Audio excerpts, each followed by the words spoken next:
Kami boleh melewati sepanjang minggu ini karena kasih-Mu yang besar, karena anugerah-Mu yang besar bagi setiap kami. Kami mengucap syukur Tuhan untuk setiap kebaikan-Mu, untuk setiap kesetiaan-Mu Tuhan dalam hidup kami. Kami berterima kasih Tuhan untuk hal-hal yang telah Engkau kerjakan, yang sedang Engkau kerjakan, bahkan yang akan Engkau kerjakan dalam hidup kami. Kami mau katakan Tuhan, apapun yang terjadi dalam hidup kami, Engkau tetap baik Tuhan, dulu, sekarang, dan selamanya. Terima kasih Bapa. Ampuni setiap kesalahan, pelanggaran kami Tuhan, perkataan tingkah laku kami Bapa. Dan layakan kami Tuhan untuk masuk ke dalam hadirat-Mu. Terima kasih Tuhan Yesus. Ini kami Tuhan, kami bawa hati kami, bawa segenap jiwa kami Tuhan. Biar kami boleh menyembah-Mu di dalam roh dan kebenaran. Hanya di dalam nama Yesus kami berdoa dan bersyukur. Amin.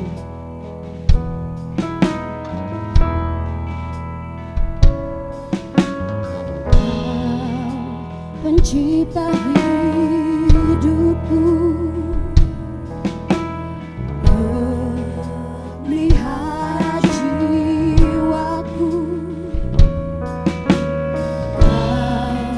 layak terima segala pujian, tunaikan syukurku.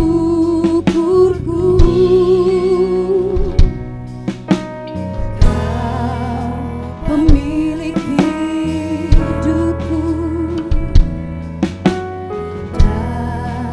dalam kasih setia-Mu Yesusku, Kau layak terima segala pujian, tunaikan sembahku.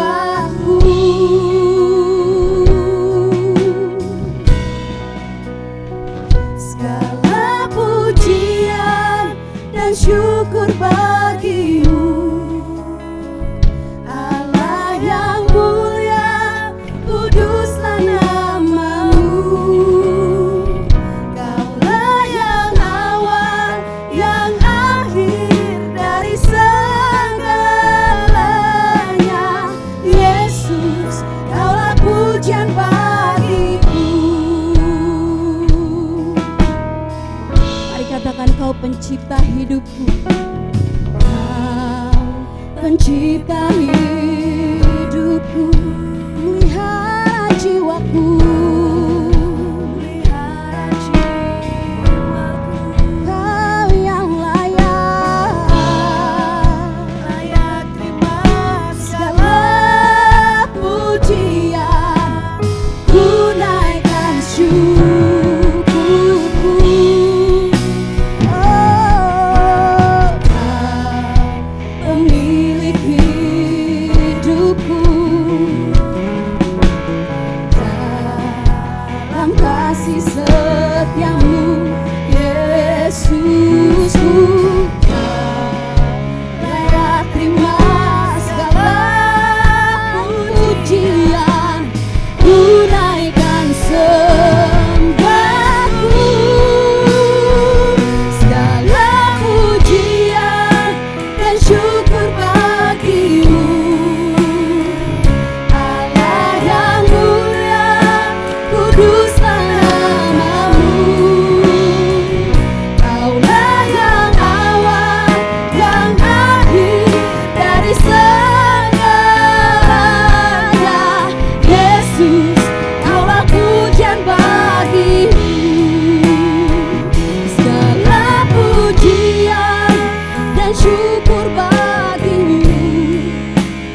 sama-sama katakan,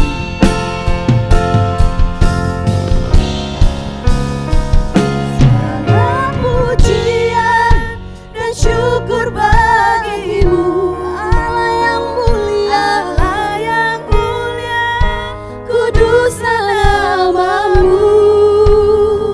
Kaulah yang awal, yang akhir dari segalanya. Yesus, Kaulah pujian bagiku. Segala pujian dan syukur bagimu, Allah yang mulia, kuduslah namamu.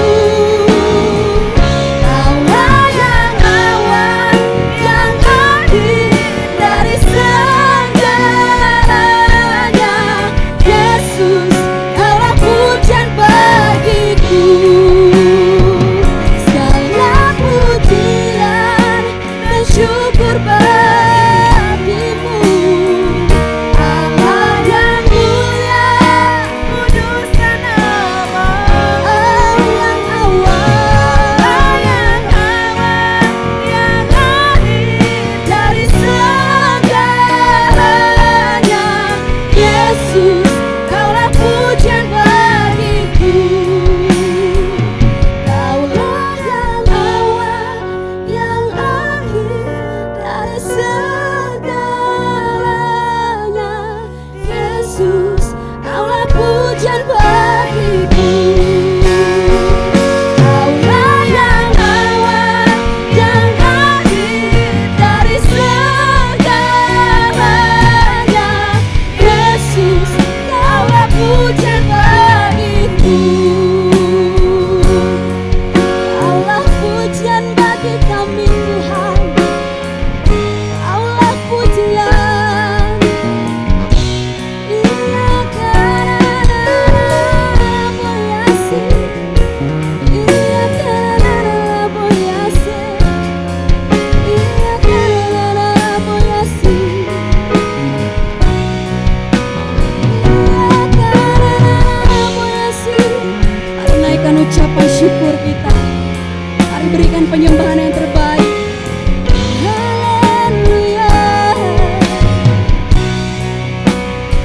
Kami sembahkan Raja mulia. Kami tinggikan Engkau Tuhan. Iya karena boyasi. Iya karena boyasi. Iya karena boyasi. Iya karena boyasi. Kami menyembahmu Tuhan, sebab Kau yang layak disembah. Iya karena boyasi. Iya karena boyasi. Iya karena boyasi. We worship you, Lord Jesus. Iya karena boyasi. Iya karena boyasi. Segala pujian, hormat, kemuliaan hanya bagimu Tuhan. Iya karena boyasi. Iya karena boyasi. Iya karena boyasi. Saya undang jemaat Tuhan boleh bangkit berdiri. Mari berikan tepuk tangan yang luar biasa buat Tuhan Yesus.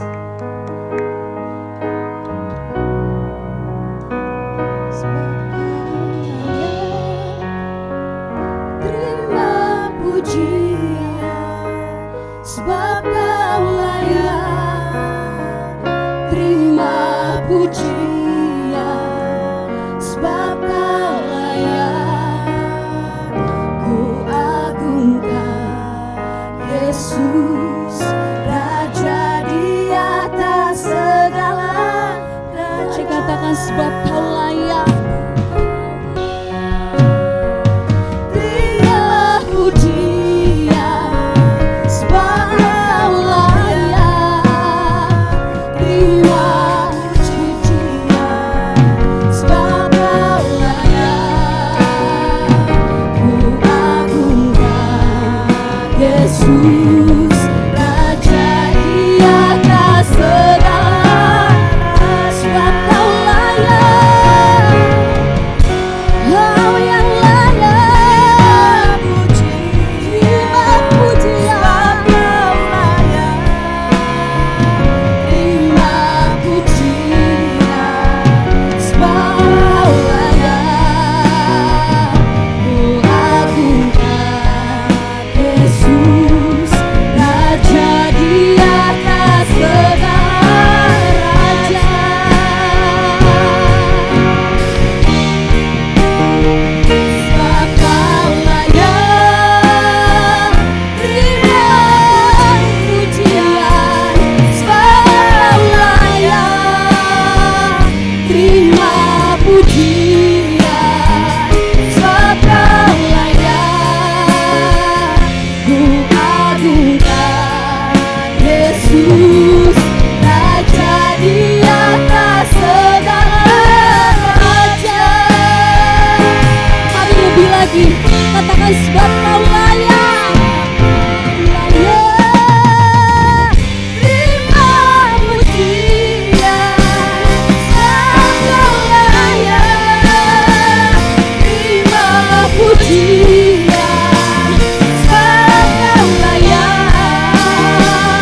Ku agungkan Yesus, Raja di atas segala raja.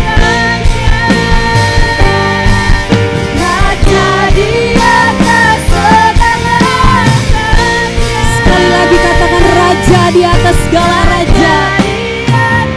Segala raja. Yes Lord, kami agungkan Engkau Raja di atas segala raja. Hanya di dalam nama Yesus kami berdoa dan mengucap syukur. Amin. Ada sukacita pada sore hari ini Bapak Ibu Saudara? Ada sukacita, amin. Dalam lagu yang kita akan nyanyikan dikatakan ada kuasa dalam pujian. Mari dengan segenap hati Bapak Ibu Saudara kita mau memuji Tuhan, kita mau nyanyi bagi Tuhan, kita mau tinggikan Dia Yesus Raja di atas segala raja. Kau bertahta Tuhan di atas pujian kami.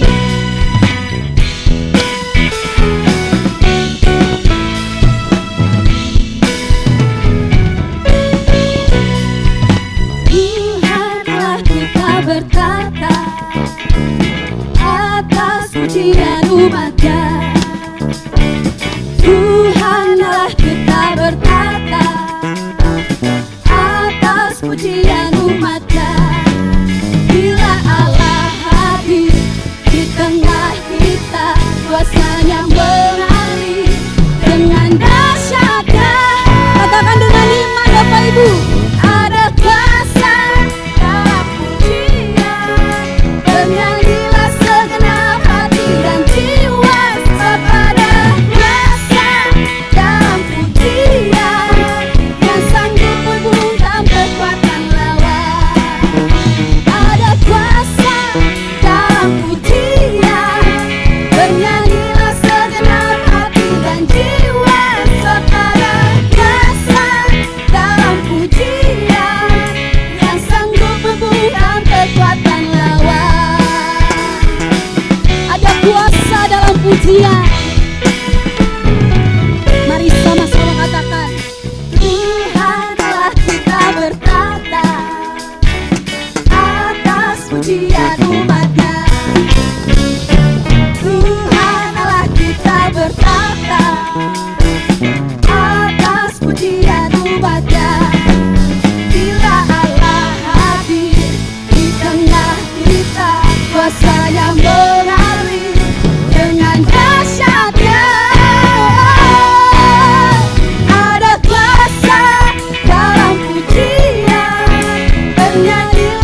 Bapak Ibu Saudara masih semangat memuji Tuhan, amin.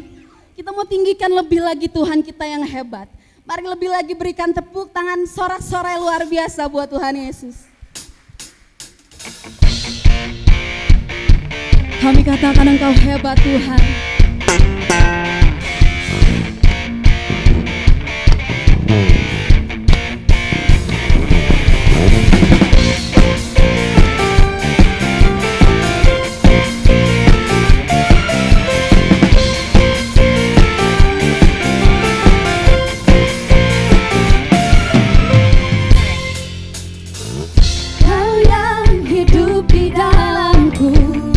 Jadikanku lebih dari pemenang. Jadikanku lebih dari pemenang. Seluruh bumi,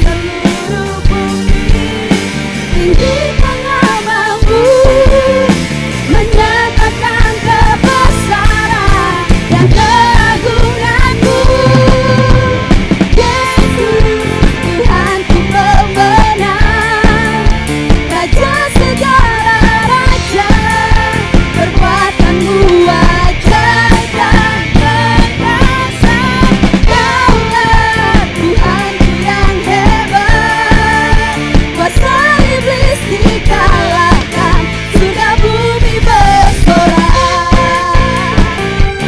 Kami mau bersorak Tuhan.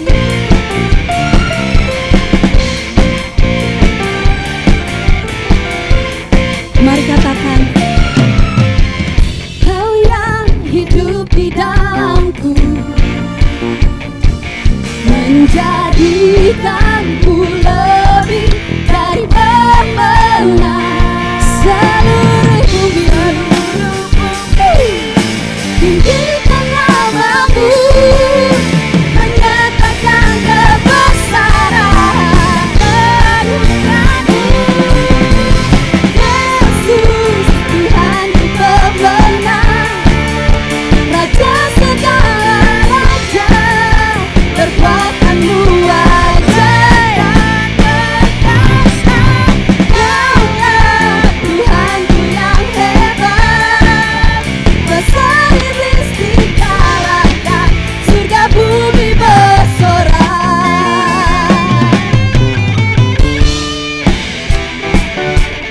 Haleluya. Kami tinggikan Engkau Raja.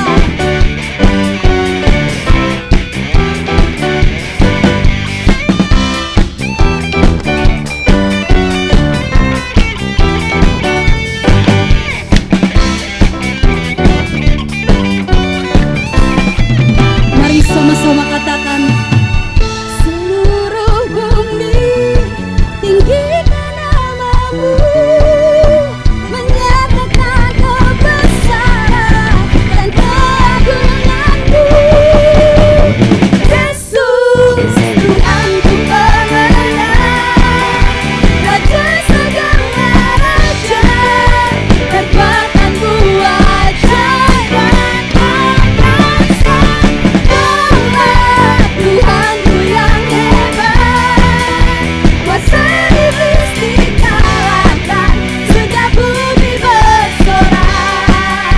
Kuasa iblis dikalahkan, surga bumi bersorak. Kami bersuka cita di dalam-Mu Tuhan. Haleluya. Haleluya. Bapak Ibu Saudara boleh duduk kembali.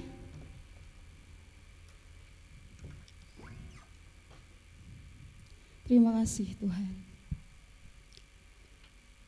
Kami mau katakan, hanya dekat Engkau saja Tuhan kami tenang.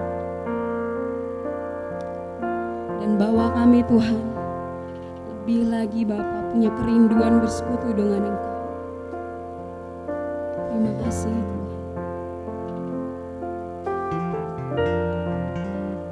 Hanya dekat Allahku,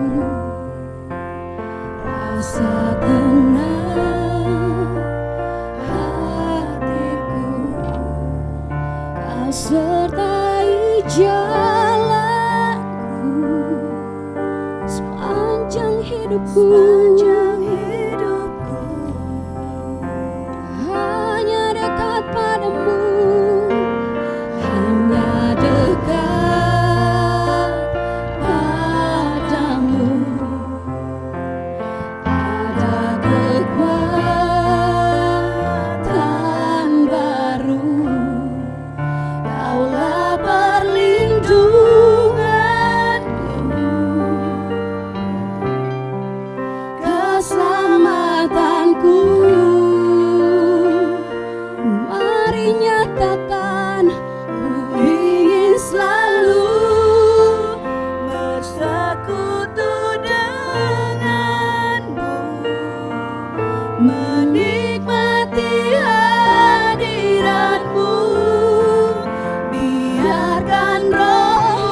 Mari dengan kesungguhan yang hati kita mau ulang pujian ini.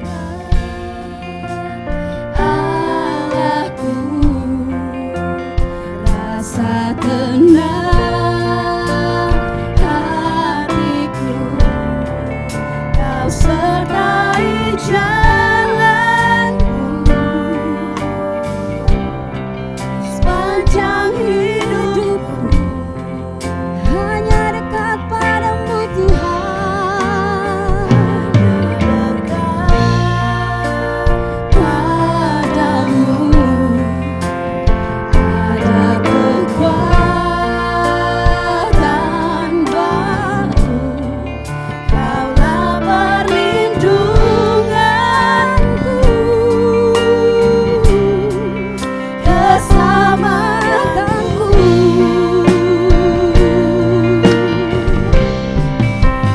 Ingin selalu bersekutu denganmu, menikmati hadiratmu. Biarkan Roh-Mu tinggal dalam hidupku. Sungguh indah bersamamu. Ku ingin selalu. Saya undang jemaat Tuhan boleh bangkit berdiri. Menikmati hadiratmu. Biarkan Roh-Mu tinggal dalam hidupku. Sungguh indah bersamamu selamanya. Naikkan syukurmu.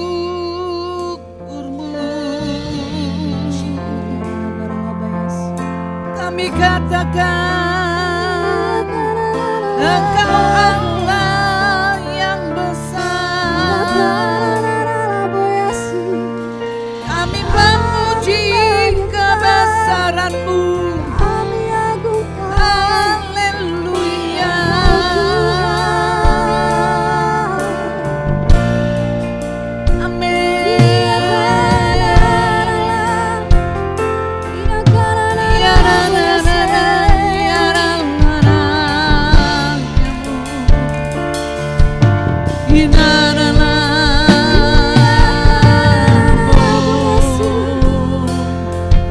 Naikkan syukurmu.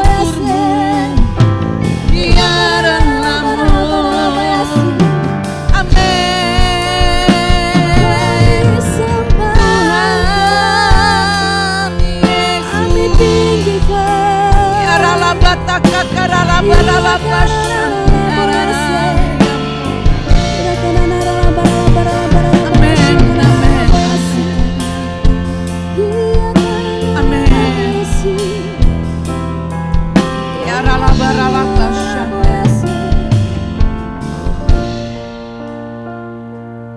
How great is our God. Sing with me, how great is our God. Oh, we sing how great is our God.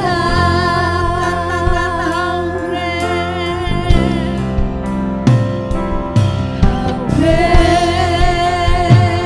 is our God. Sing with me, how great is our God. Oh, we sing how great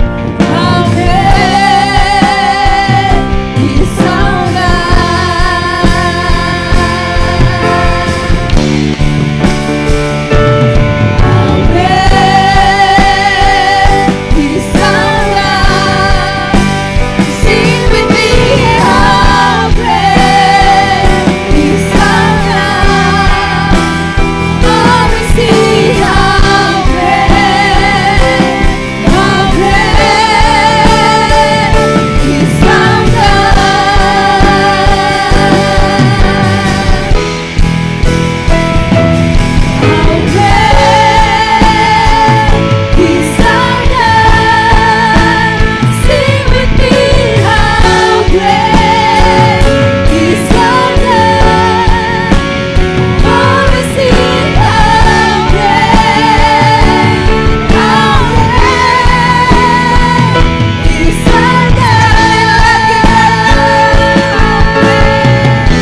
katakan Tuhan dengan segenap hati kami. Biar hari-hari ini Tuhan Kau dorong hati kami untuk semakin melekat kepada Engkau. Biar hari-hari ini Tuhan Kau condongkan terus hati kami kepada setiap perkataan.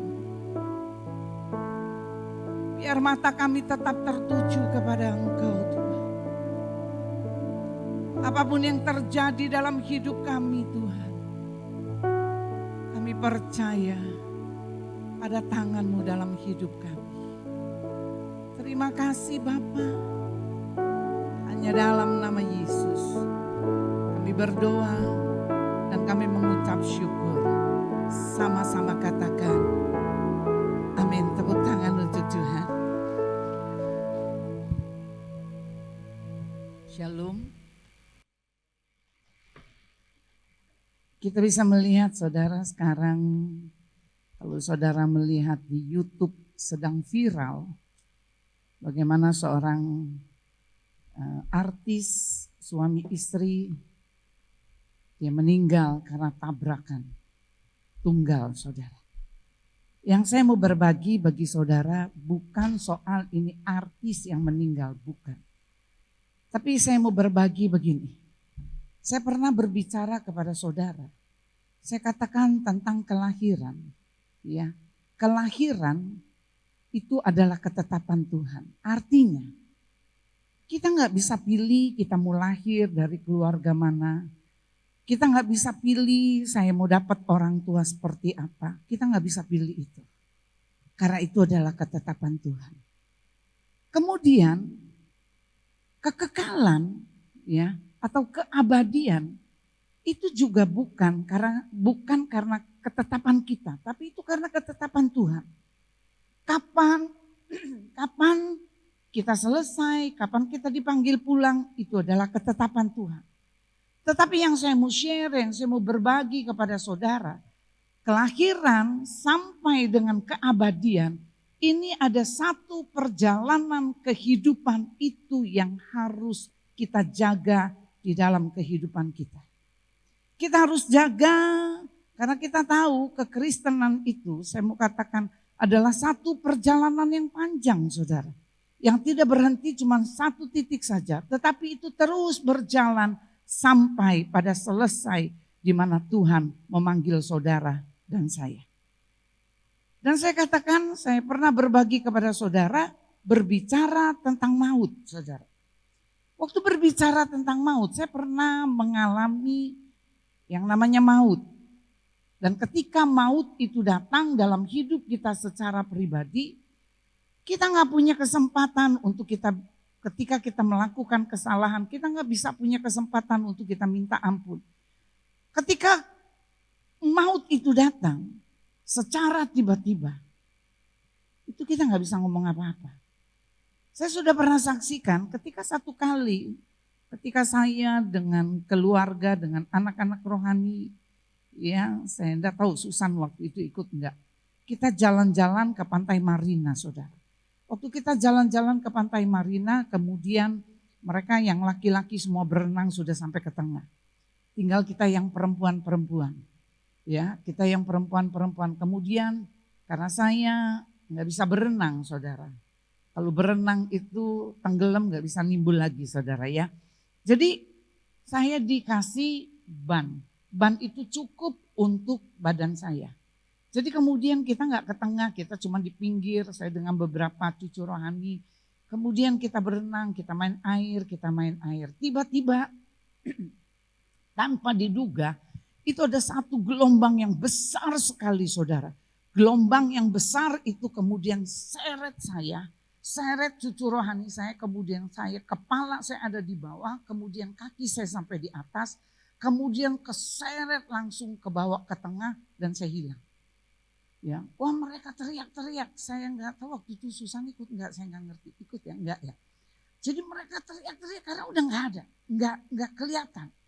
Kemudian tidak berapa lama kemudian gelombang kedua yang besar itu dia datang lagi saudara, atau dia dorong saya dari tengah itu, dia lempar kembali saya sampai ke pinggir pantai. Kemudian selesai itu, saya jujur mulai hari itu saya takut saudara. Tapi ada satu pembelajaran yang Roh Kudus ajarkan kepada saya. Maka firman Tuhan katakan berjaga-jagalah senantiasa karena kita nggak tahu kapan maut itu datang. Kita nggak pernah tahu kapan keabadian itu datang atas hidup kita. Kita nggak pernah tahu. Maka saya mendorong kepada saudara. Maka sebelum saudara beraktivitas, saudara bangun pagi, sebelum saudara masak, sebelum saudara melakukan persiapan untuk saudara bekerja, maka saya katakan ambil waktu untuk saudara punya hubungan dengan Tuhan. Karena apa? Ketika kita punya hubungan dengan Tuhan, kita menyerahkan roh jiwa tubuh kita ke dalam tangan Tuhan. Sehingga ketika apapun terjadi dalam hidup kita, kita percaya kita ada di dalam tangan Tuhan. Amin saudara. Kita akan belajar sama-sama, saya sharing firman Tuhan yang bertemakan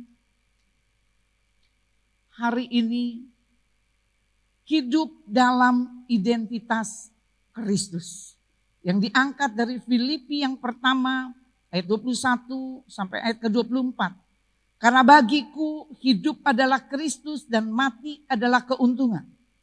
Tetapi jika aku hidup di dunia ini, itu berarti bagiku bekerja memberikan buah. Jadi mana yang harus aku pilih? Aku tidak tahu. Aku didesak dari dua pihak. Aku ingin pergi dan diam bersama-sama dengan Kristus. Itu memang lebih baik. Tetapi lebih perlu untuk tinggal di dunia ini karena kamu. Kita bisa melihat di sini belajar tentang identitas. Sebetulnya apa yang dimaksud dengan identitas? Identitas itu adalah ciri atau jati diri yang melekat pada suatu individu. Individu yang satu dengan individu yang lain itu berbeda. Jadi berbicara tentang identitas itu satu dengan yang lain enggak pernah sama. Saya mau menarik satu untuk saudara berpikir gini.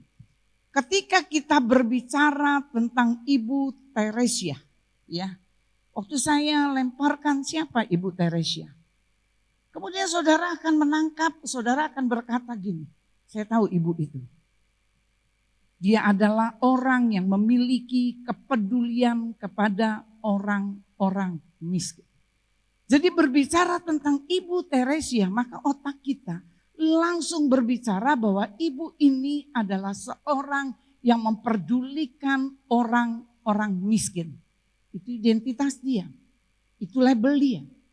Kemudian ketika saya melemparkan kembali, saya berbicara, saya katakan siapa yang tahu Petrus?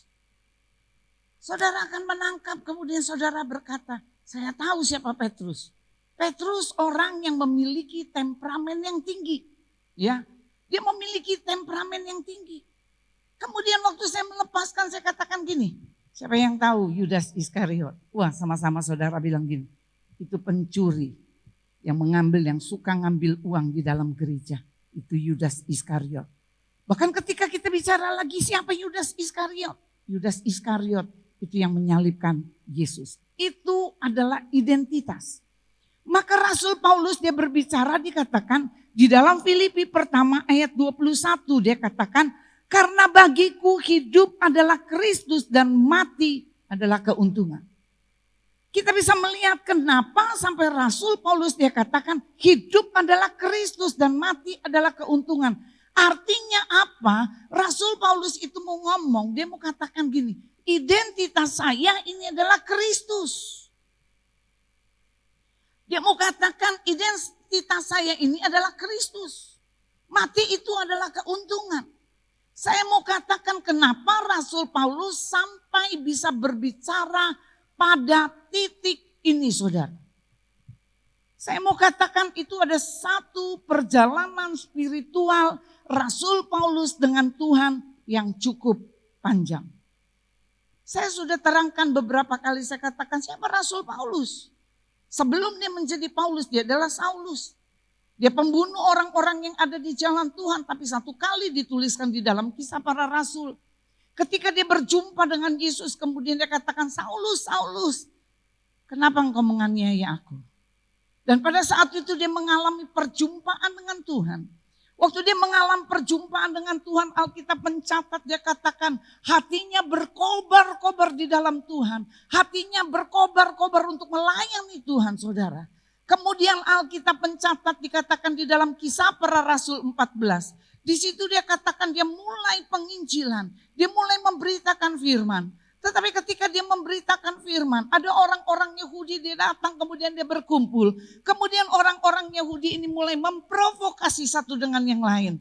Kemudian apa yang terjadi? Kemudian mereka ambil batu, kemudian mereka timpuk Rasul Paulus. Waktu mereka timpuk Rasul Paulus, Alkitab mencatat, diperkirakan Rasul Paulus mati. Kemudian dituliskan di dalam 2 Korintus 12 dia katakan, di situ dia katakan bagaimana Rasul Paulus, dia katakan dia mengalami, dia melihat, dia katakan ada surga, dia melihat itu. Maka dia katakan dia bingung, dia katakan dia bagaimana dia harus memilih. Dia memilih, dia katakan dia ingin ke surga, tetapi masih ada tugas yang belum selesai. Ternyata saya mau katakan kepada saudara, surga itu indah. Kemarin saya tidak mengerti, saya dengar satu kesaksian. Ada satu ibu yang dia 3 kali, dia sempat enggak ada nafas, kemudian dibangunin dia 3 kali, dia mengalami mujizat dari Tuhan. Kemudian dia sembuh secara sempurna. Kemudian dia pesan sama suaminya, dia katakan, kalau nanti terjadi lagi hal yang seperti ini, tolong jangan bangunkan saya lagi. Suaminya kaget, kenapa? Karena surga itu indah. Ini adalah satu pengalaman spiritual yang dialami oleh Rasul Paulus. Dia tahu itu jelas. Dia mengerti pengalaman ini. Ada satu pembelajaran yang dia terima. Maka ketika pengalaman-pengalaman spiritual yang dia alami, saudara, maka dia bisa memberikan satu statement. Maka dia bisa berkata, dia katakan hidup adalah Kristus. Artinya apa? Identitas aku itu adalah identitas Kristus. Saya katakan kenapa? Abram itu memiliki banyak budak, saudara. Dia memiliki beberapa budak, saudara. Ketika ada orang bertanya, salah satu kepada budak dari Abraham, ditanyai kamu namanya siapa? Kamu budak Abraham. Kemudian dia katakan apa yang dia katakan? Saya budak Abraham yang ke-26. Oh, saya budak Abraham yang pertama, saya budak Abraham yang ketiga. Artinya apa? Dia tahu dia seorang budak dan dia sudah dibeli, kemudian dia sudah dilepaskan dari setiap keterikatan. Maka yang menjadi identitas dari budak ini bukan dirinya sendiri, tetapi Abraham. Jadi caranya bagaimana untuk kita bisa hidup di dalam identitas Kristus. Selain tadi saya katakan pengalaman-pengalaman spiritual yang membuat identitas saudara-saudara mengerti bahwa kita memiliki identitas Kristus. Caranya seperti apa? Yang pertama, kita harus mengetahui terlebih dahulu siapa kita di hadapan Tuhan. Kita harus tahu siapa kita di hadapan Tuhan. Mengerti dulu. Banyak orang Kristen gak tahu siapa dia di hadapan Tuhan. Gak tahu, saudara. Saya mau katakan di dalam 1 Korintus 6 ayat ke-20 dia katakan, sebab kamu telah dibeli dan harganya telah lunas dibayar, karena itu muliakanlah Allah dengan tubuhmu. Kita perhatikan ada 2 kata yang harus kita perhatikan. Perkataan yang pertama dia katakan lunas dibayar. Ya, lunas dibayar. Di dalam Alkitab ini mengarah kepada tadi saya katakan penebusan. Waktu berbicara tentang penebusan itu identik dengan kematian Kristus. Kematian Kristus itu menghasilkan pendamaian antara manusia dengan Allah. Jadi ketika kita kata ini keluar dikatakan kamu sudah dibayar dan harganya sudah lunas, dikatakan di dalam 1 Petrus 1 ayat ke-18. Dia katakan kamu dibayar itu bukan dengan uang. Kamu dibayar bukan perak, bukan emas. Tapi kamu dibayar dengan darahku sendiri. Artinya apa? Ada kematian Kristus di dalam kehidupan penebusan ini. Kemudian kata yang kedua yang harus kita perhatikan, itu kata dibeli. Kata dibeli itu pada tradisi kuno, itu mengarah kepada budak. Yang tadi saya katakan budak. Ya. Seorang budak dapat dilepaskan dengan cara dibeli dari tuan yang memiliki dan yang menguasainya. Seorang budak itu dia bisa bebas ketika ada satu orang beli. Waktu dia dibeli kemudian berpindah tempat dari kepemimpinan yang lama menjadi kepemimpinan yang baru. Dari kekuasaan yang lama menjadi kekuasaan yang baru. Di sini dia katakan, saudara dan saya, kita ini dibeli oleh Tuhan, dia katakan. Maka saudara dan saya, kita tidak memiliki hak atas diri kita sendiri. Sama seperti Rasul Paulus. Maka saya katakan banyak orang seringkali merancang-rancangkan segala sesuatu untuk ke depan. Saya katakan salah tidak. Tetapi apa yang kita rancangkan, apa yang kita mimpikan, taruh semua mimpi kita sama Tuhan. Apa yang kita rancangkan, taruh rancangan kita sama Tuhan. Karena saya katakan apa yang menjadi mimpi, apa yang menjadi rancangan saudara. Saya mau katakan, kalau kita nggak taruh di tangan Tuhan, kita nggak pernah ngerti. Saya ketika anak-anak saya masih kecil-kecil, saudara saya sudah punya rancangan yang besar untuk mereka. Mulai dari usia mereka kecil, saya bawa mereka, kita tinggal di Surabaya. Jadi kita dari Bambe, itu ya dari mes suami saya tinggal. Kita harus pergi ke Surabaya itu dengan jarak yang cukup jauh. Saya setiap sore ya ada seminggu bisa berapa kali saya bawa anak-anak saya untuk apa? Yang satu les piano, yang mereka suka apa? Saya antar mereka untuk berenang. Saya punya mimpi untuk kehidupan mereka. Tapi sampai satu kali ketika saya punya mimpi apa yang ada di benak saya untuk hidup mereka. Saudara tahu itu semua menjadi kacau. Anak saya yang pertama yang namanya Arlin, saya sudah punya mimpi, saya masukkan dia di Salatiga. Dia sudah diterima di Salatiga, saudara, untuk dia berangkat ke Salatiga. Tiba-tiba ada seorang pastor dari Afrika Selatan. Kemudian dia telepon saya, dia katakan, saya minta anakmu untuk pergi ke South Africa. Nah, saya nggak bisa terima, saya seorang hamba Tuhan. Karena anak ini harus sekolah misi ke South Africa. Karena Tuhan ngomong sama saya. Saudara tahu saya seorang hamba Tuhan. Saya punya mimpi yang besar untuk anak saya. Tapi ketika Tuhan ngomong seperti itu, jujur saya sebagai manusia, walaupun saya sebagai pendeta, ada rasa ketakutan yang luar biasa. Saudara tahu waktu dia mau berangkat, saya katakan ini gak bisa berangkat. Saya ngomong sama suami saya, bayar lunas di Salatiga supaya tidak ada jalan untuk dia bisa ke South Africa. Kemudian suami saya bayar semua uang. Tapi satu kali ketika saya mulai berdoa, saya mulai menyembah Tuhan. Saya ada rasa ketakutan ketika anak saya harus berangkat ke South Africa.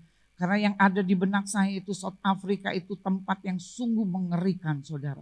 Kemudian rasa ketakutan, saya takut nanti kalau anak saya di Afrika bagaimana.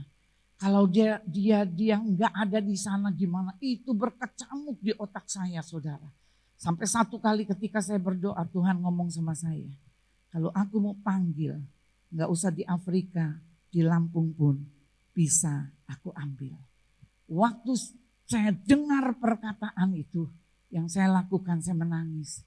Saya katakan Tuhan siap, saya lepas anak saya berangkat ke South Africa.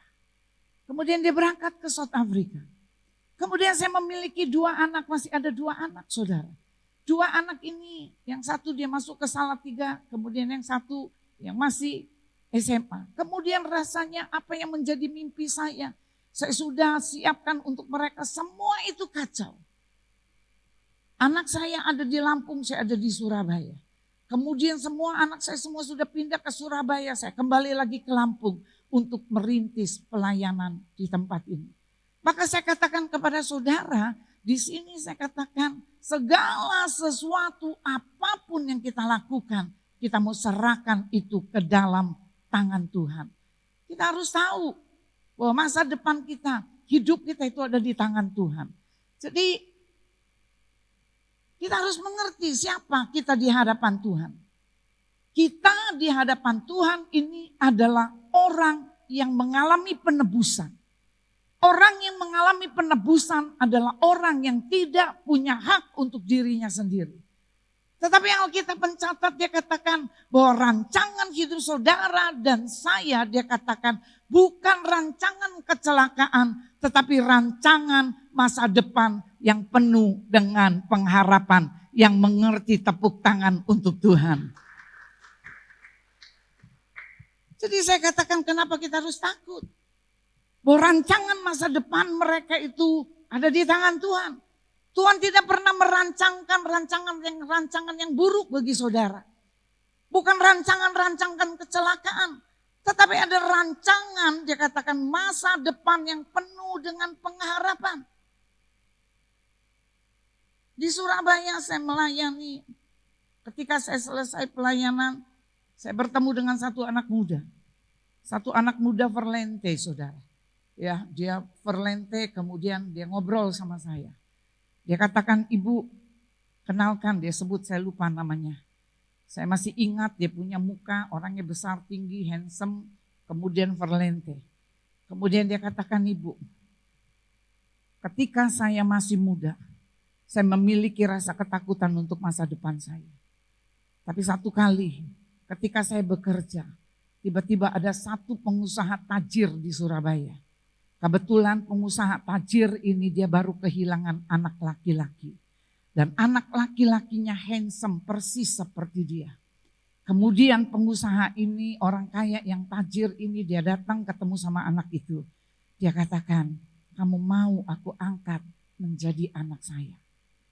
Dia nggak hitung sampai 10, dia katakan dia mau karena orang ini tajir. Kemudian apa? Dia berubah statusnya. Dia menjadi orang yang menjadi anak seorang yang tajir yang ada di Surabaya. Kemudian dia selesai, dia bicara, dia tinggalkan saya satu cincin. Dia katakan saya kasih untuk ibu.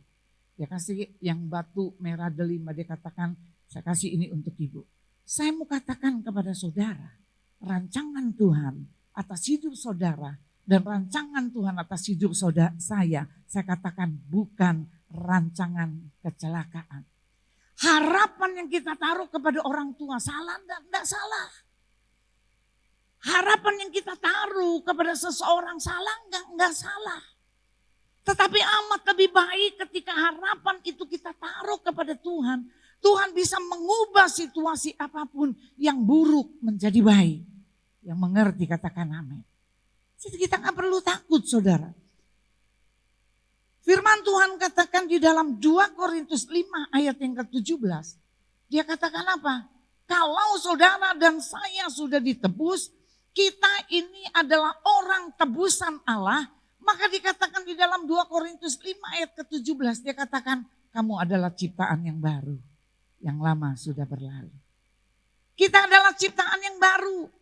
Yang lama itu sudah selesai. Jangan ingat-ingat lagi masa purbakala kita. Jangan ingat-ingat lagi apa yang ada di belakang. Karena dia katakan, saudara dan saya adalah ciptaan yang baru. Kemudian yang kedua saudara. Yang kedua cara untuk kita bisa hidup dalam identitas Kristus. Yang kedua, kita harus menanggalkan kehidupan yang lama. Menanggalkan kehidupan kita yang lama ditulis dalam Filipi 3 ayat ke-13 sampai dengan ayat yang ke-15. Dia katakan saudara-saudara aku sendiri tidak menganggap bahwa aku telah menangkapnya. Tetapi ini kulakukan, aku melupakan apa yang telah di belakangku. Dan mengarahkan diri kepada apa yang di hadapanku. Ayat ke-14 dan berlari-lari kepada tujuan untuk memperoleh hadiah yaitu panggilan sorgawi dari Allah dalam Kristus Yesus. Saya akan menarik saudara dalam terjemahan bahasa Indonesia sehari-hari. Dia katakan tetap ayat yang sama. Tentulah saudara-saudara, saya sesungguhnya tidak merasa bahwa saya sudah berhasil merebut hadiah itu. Akan tetapi ada satu hal yang saya perbuat yaitu melupakan apa yang ada di belakang saya dan berusaha keras mencapai apa yang di depan kita. Jadi kita bisa melihat gini, bagaimana orang bisa meninggalkan masa lalu mereka, bagaimana mereka bisa meninggalkan kehidupan mereka yang lama ketika mereka tidak mengerti tujuan hidup mereka. Mereka nggak bisa lakukan itu. Bagaimana orang-orang yang sudah terikat dengan dosa, mereka bisa lepas dari keterikatan dosa mereka. Kalau mereka tidak mengerti apa yang menjadi tujuan hidup mereka. Untuk kita mengerti, waktu kita mengerti nih tujuan hidup kita tahu nih tujuan hidup kita, maka tujuan ini yang mendorong kita hari lepas hari untuk menjadi jauh lebih baik. Hari ini saya akan lebih baik, besok saya akan lebih baik lagi, lusa saya akan lebih jauh lebih baik lagi. Karena apa? Didorong oleh tujuan kita, yaitu panggilan sorgawi. Kemudian yang kedua, untuk mencapai tujuan tersebut, Paulus katakan dia harus berusaha keras. Jadi untuk meninggalkan sifat kita yang lama ini ada satu usaha yang keras, saudara. Enggak mudah untuk kita bisa meninggalkan karakter kita yang lama. Enggak mudah kita bisa menanggalkan sesuatu yang lama dari kehidupan kita. Enggak bisa, enggak semudah itu. Tapi ada satu proses demi proses, saudara. Ada proses demi proses. Maka firman Tuhan katakan besi akan menajamkan besi. Manusia sesama akan ditajamkan. Maka saya katakan untuk kita, Paulus katakan perlu usaha yang keras untuk kita bisa menanggalkan manusia lama kita. Kemudian cara untuk kita menanggalkan kehidupan lama, kita harus mengalami apa? Dituliskan di dalam Roma 12 dikatakan ayat yang kedua. Dia katakan janganlah kamu menjadi serupa dengan dunia ini, tetapi berubahlah oleh pembaharuan budimu sehingga kamu dapat membedakan mana kehendak Allah, apa yang baik, yang berkenan kepada Allah dan yang sempurna. Saudara perhatikan di sini kata berubah. Paulus menggunakan kata berubahlah itu memakai kata metamorfosa. Ya, metamorfosa. Akar kata dari metamorfosa kemudian membentuk satu kata yang membentuk satu kata yaitu metamorfosis. Saya memberi contoh begini. Telur, kemudian ulat, kemudian kepompong, kemudian menjadi kubu-kubu. Ketika telur, ya, waktu telur itu ada, kemudian dia berubah menjadi ulat. Artinya apa? Sifat, karakter, kondisi, keadaan, bentuk dari telur itu ketika dia jadi ulat itu gak ikut serta. Jadi ini semua ditinggalkan. Yang ada itu adalah ulat. Jadi semua apa yang ada pada telur itu dia tidak mempengaruhi ulat ini enggak. Kemudian ketika ulat, kemudian dia menjadi kepompong. Waktu dia menjadi kepompong saudara, maka apa yang terjadi? Ulat ini udah gak ikut-ikutan lagi, semua dia mati, kemudian yang muncul ini adalah kepompong. Kemudian setelah kepompong kemudian dia menjadi kubu-kubu. Artinya apa? Yang Tuhan mau dari hidup saudara yang dituliskan oleh Rasul Paulus, dia katakan ayo kita bermetamorfosis, artinya kita mengalami satu perubahan. Kita mengalami transformer, kita mengalami satu perubahan. Dari kehidupan yang kita lama, kita tinggalkan ke semua perbuatan kita yang lama. Kemudian kita mulai bermetamorfosis saudara. Kita mengalami perubahan. Yang lama itu sudah gak ada lagi ikut-ikutan dalam kehidupan kita. Karakter-karakter yang lama, kesombongan kita. Bukan cuma kesombongan kita saudara. Bahkan orang-orang yang suka gosip dan lain sebagainya. Ada karakter-karakter yang suka menceritakan orang. Ada karakter-karakter yang kita tidak baik. Yang gak bisa berdamai dengan orang lain. Ketika kita menerima Kristus. Kemudian kita menjadi anak Allah. kemudian kita bermetamorfosa. Seperti Paulus katakan di dalam 2 Korintus 5 ayat ke-17. Maka kamu adalah ciptaan yang baru, yang lama sudah selesai. Selesai yang lama. Kita nggak boleh kutik-kutik lagi mas, yang lama saudara. Kita nggak bisa kutik-kutik lagi. Tinggalkan semua itu. Saya katakan saya lahir, saya nggak punya kakak, nggak punya adik. Saya anak tunggal. Saudara tahu kalau saya anak tunggal. Saya anak yang paling disayang sama nenek saya. Karena saya mulai dari masa kecil saya udah nggak ada apa-apa. Jadi nenek saya yang urus saya, mama saya yang cari uang untuk membesarkan saya. Jadi saya hidup dengan nenek saya. Jadi nenek saya itu sangat-sangat sayang. Maka saya memiliki satu temperamen yang cukup keras pada masa itu saudara. Kalau saya katakan saya mau dan tidak ada satu orang yang bisa memberhentikan keinginan saya. Sampai satu kali ketika saya menikah. Waktu saya menikah usia saya umur 23 tahun. Waktu saya menikah saudara ada satu proses perjalanan kehidupan saya.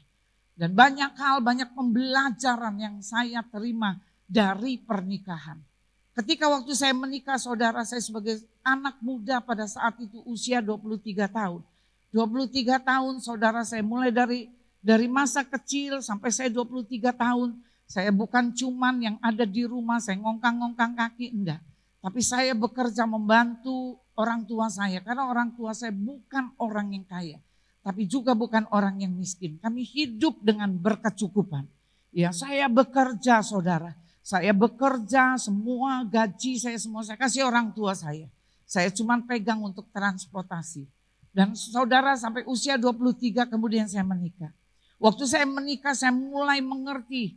Ketika saya menikah karena saya nggak punya orang tua laki-laki. Saya berpikir kalau saya menikah saya mau cari suami yang bisa menjadi papa saya. Saya mau punya suami yang menjadi orang tua laki-laki. Yang bisa menasehati saya. Yang bisa mencintai saya, yang bisa mengasihi saya dan lain sebagainya itu yang ada di pikiran saya. Tetapi ketika pernikahan berjalan, waktu pernikahan berjalan, saya mendapat suami yang bukan seperti mimpi saya. Suami saya orang yang cuek, saya bicara bukan jahat. Suami saya bukan orang jahat, tapi memang dia orang yang cuek. Ya, dia cuek, dia orangnya kaku saudara. Kalau kadang jalan saya suka ngomong gini, kalau dia jalan tuh sendiri saya ngomong gini. Ya aku dituntun, saudara tahu. Truk gandeng, ayo gandeng, truk gandeng. Sampai malu saya saudara. Sampai mulai hari itu saya nggak pernah lagi minta digandeng. Kalau kemudian kita jalan-jalan, saudara kita pergi, kemudian saya mengalami kelelahan atau saya ada di bandara saya mengalami kelelahan. Saudara tahu saya taruh kepala saya di bahu, apa yang dia lakukan? Dia giniin saya, bangun. Orang ngeliatin kita, lah kenapa orang ngeliatin kita? Diliatin kita, malu. Jadi saya nggak pernah ketika di dalam proses pernikahan saya mengalami hal seperti itu saudara. Dan saya melihat banyak hal yang saya alami. Tapi satu hal ada keputusan di tangan saya. Keputusan apa? Saya melakukan, saya mau katakan, saya mau meninggalkan tabiat saya yang lama. Saya mau tinggalkan segala sesuatu dari hidup saya yang lama. Ketika Tuhan kasih saya suami ini, biar saya mengambil satu keputusan untuk saya belajar menundukkan diri. Untuk saya belajar untuk mengerti apa yang menjadi kehendak Allah. Itu proses cukup panjang saudara. Waktu pertama kali menikah, saudara tahu ketika suami saya, kalau dia ngomong yang tidak pas dengan saya. Saudara tahu ketika saya belum jadi hamba Tuhan, saya baru menikah. Apa yang saya lakukan? Saya berani lawan. Tapi ketika saya sudah mulai mengenal Tuhan, saya mulai tahu pengajaran-pengajaran yang Alkitab tulis walaupun saya belum jadi hamba Tuhan. Saya mulai mengalami perubahan demi perubahan di dalam kehidupan saya. Saya mulai bisa berkata, iya walaupun seringkali hati kecil saya nggak bisa terima. Saya belajar untuk meninggalkan itu. Saya mau katakan sama Tuhan, Tuhan itu masa lalu saya. Saya enggak mau itu saya bawa terus. Karena apa? Perjalanan ini adalah punya kita. Perjalanan ini adalah keputusan kita. Apa yang kita mau ambil, apa yang kita mau beri, apa yang kita mau lakukan, itu ada di dalam tangan saudara. Dan kita bisa melihat ini ada satu perubahan yang betul-betul ya. Tujuan dari satu perubahan. Kenapa Rasul Paulus tulis, dia katakan di dalam kitab Roma saudara, dia katakan apa? Tujuan dari satu perubahan itu adalah kesempurnaan. Tujuan yang Tuhan mau lakukan untuk saudara berubah. Untuk apa? Mencapai satu puncak yang namanya kesempurnaan. Di dalam Kejadian yang pertama, ayat ke-27 dia katakan dosa yang membuat perubahan saudara. Dikatakan di dalam Kejadian 1 ayat ke-27 dia katakan, saudara dan saya diciptakan pada masa itu adalah masa kesempurnaan. Serupa, segambar dengan Tuhan. Artinya apa? Ada kesempurnaan. Tetapi kemudian manusia jatuh di dalam dosa. Waktu manusia jatuh di dalam dosa, maka kesempurnaan itu tidak ada dalam hidup kita. Maka Tuhan katakan, Tuhan berbicara kepada Paulus, ayo ajar umatku untuk bisa bermetamorfosa satu dengan yang lain. Mengalami satu perubahan. Hari ini kita minta sama Tuhan, Tuhan saya punya karakter temperamen yang tinggi. Kalau ngomong sama istri rasanya nggak bisa pelan-pelan. Yang selalu kita ngomong sama istri kita gas terus. Tancap gas, kalau perlu gaspol saudara. Atau mungkin kita sebagai istri seringkali kita juga nggak bisa ngomong lembut dengan suami. Kita belajar saudara hari ini. Kita belajar untuk mengalami perubahan. Kita meninggalkan semua hal-hal yang lama. Karena saya katakan ketika kita masih ada bersama-sama, biar kita berjuang bersama-sama. Karena ada satu waktu kita nggak akan pernah bisa bersama-sama. Tapi kita sudah melakukan yang terbaik. Kita sudah melakukan metamorfosa. Kita sudah melakukan perubahan demi perubahan untuk mencapai pada kesempurnaannya Tuhan. Kita mau bangkit berdiri.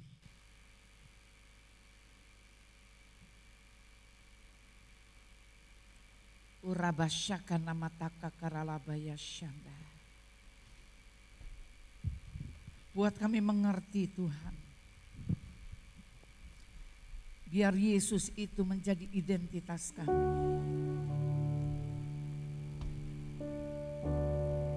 Biar Tuhan itu menjadi identitas kami. Biar ada satu pengalaman spiritual yang belum pernah kami terima. Biar malam hari ini Tuhan Yesus kami boleh berjalan di dalam satu pengalaman spiritual itu Tuhan. Terima kasih Bapak. Saya mau katakan mungkin malam hari ini. Saudara katakan saya mau menanggalkan semua manusia lama saya. Mungkin saudara katakan saya adalah orang yang sombong. Mungkin saudara katakan saya adalah orang yang paling egois dari segala orang yang ada. Kemudian masih banyak lagi hal-hal yang ada di dalam hidup saudara. Kalau itu ada pada saudara, gak usah lihat kanan kiri. Saudara boleh angkat tanganmu. Saudara mulai akui satu persatu itu di hadapan Tuhan. Dan ketika saudara sudah akui itu satu persatu di hadapan Tuhan. Dan ketika saudara tinggalkan tempat ini, jangan saudara bawa kembali apa yang saudara sudah tinggalkan di tempat ini. Urabata syaka karalabaralabaya syanda.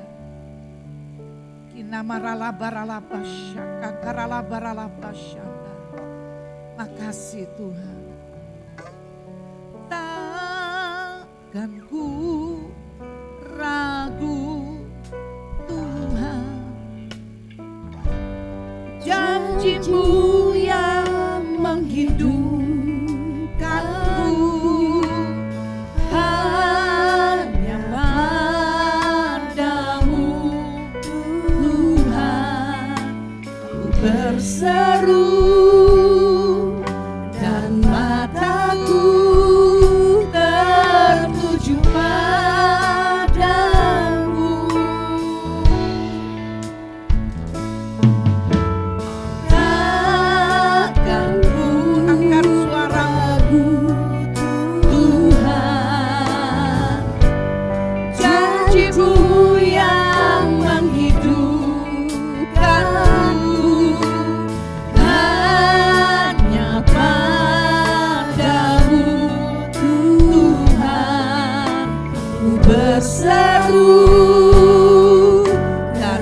mataku tertuju padamu. Kau selalu punya cara untuk menolongku. Kau selalu punya jalan keajaibanmu. Kau dahsyat dalam segala perbuatanmu, dan ku tenang di dalam caramu. Kau selalu punya cara untuk menolongku. Kau selalu punya jalan keajaibanmu. Kau dahsyat dalam segala perbuatanmu, dan ku tenang di dalam caramu. Biar pada malam hari ini Tuhan,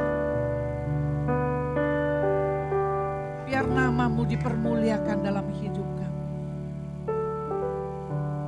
Bukan nama kami yang dipermuliakan, tapi namamu Tuhan. Apapun yang kau kerjakan dalam hidup kami, yang atasnya ada Engkau. Biar itu hanya untuk kemuliaan-Mu Tuhan. Terima kasih Bapa, terima kasih. Kami belajar Tuhan, hari ini, besok, seterusnya kami belajar. Untuk kami bisa berkata, hidup adalah Kristus dan mati adalah keuntungan. Karena ada satu proses pembelajaran, pengalaman spiritual kami bersama dengan Engkau. Sampai kami bisa mematikan keinginan kami Tuhan. Biar yang ada adalah keinginan Kristus dalam kehidupan kami. Terima kasih Tuhan. Terima kasih. Kita mau ambil roti.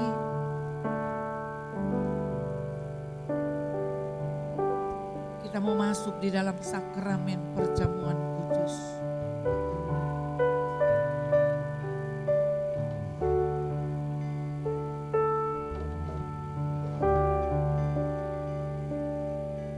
Mazmur 26 ayat yang kedua. Ujilah aku ya Tuhan dan cobalah aku. Selidikilah batinku dan hatiku. Kita mau angkat roti di tangan kanan kita. Tuhan ampuni kesalahan kami. Baik perkataan, perbuatan, tingkah laku kami, ampuni kami Tuhan. Layakkan kami untuk mengambil bagian di dalam sakramen perjamuan kudus ini Tuhan.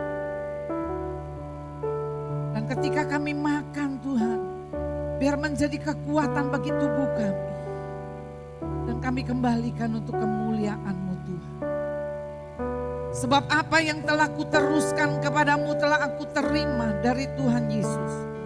Pada malam waktu Ia diserahkan mengambil roti dan sesudah itu Ia memecah-mecahkannya. Dan berkata, inilah tubuhku yang diserahkan bagi kamu. Perbuatlah ini menjadi peringatan akan aku. Bukankah roti yang kita pecahkan adalah persekutuan kita dengan Yesus Kristus? Sama-sama katakan, amin. Kita makan dalam nama Yesus.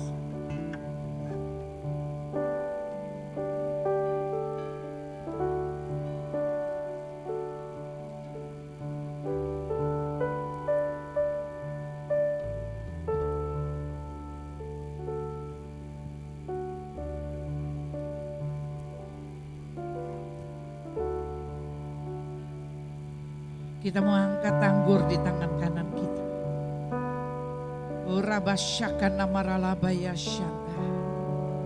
Demikian juga Ia mengambil cawan sesudah makan lalu berkata, cawan ini adalah perjanjian baru.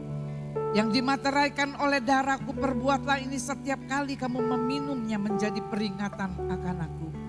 Bukankah cawan pengucapan syukur yang atasnya kita ucapkan syukur ini adalah persekutuan dengan darah Kristus? Sama-sama katakan, amin. Kita minum dalam nama Yesus.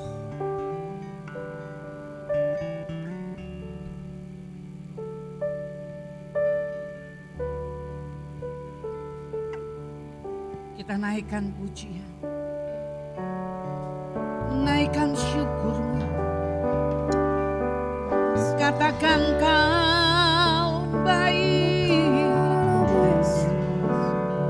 bahwasannya kasih setia-Mu kekal selamanya. Haleluya.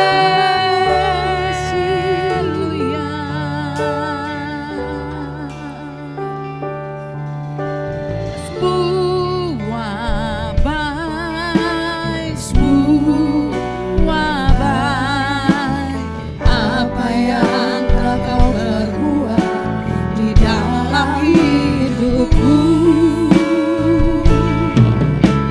Semua baik, sungguh teramat baik, Kau jadikan hidupku berarti. Materaikan kebenaran firman. Kami tahu kami adalah ciptaan yang baru, yang lama sudah selesai. Kami berjalan menjadi anak-anak terang. Tuntun kami sampai kami mencapai garis akhir dan kami boleh mempertahankan iman kami. Hanya dalam nama Yesus, sama-sama katakan amin. Tepuk tangan untuk Tuhan.